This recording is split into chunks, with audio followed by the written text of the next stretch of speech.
So we're halfway through the school year. You're probably sick and tired, or your kids are sick and tired of the same old lunches. So I'm gonna switch it up a little bit today and make PB J Kabob bites. So it's the same classic sandwich, just kicked up a notch. So I made traditional peanut butter and jelly sandwich.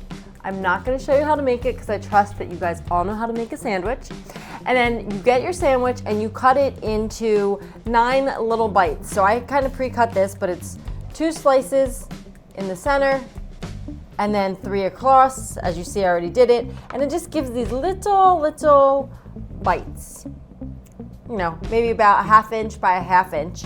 And then you're gonna need some toothpicks and grapes. You could also use strawberries if you wanted, or blueberries, but grapes are in season right now, so that's what I'm gonna do. And you're just gonna thread them.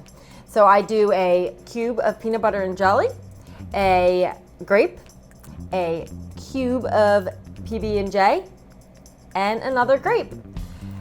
And these, when your kids open up their lunchbox, will be excited to eat their peanut butter and jelly sandwich, and all the other kids are gonna be jealous. Boom.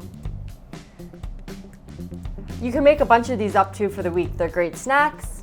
Obviously, you can use any type of nut butter you want. You could use gluten-free bread if that's an issue, but let me know what your kids think.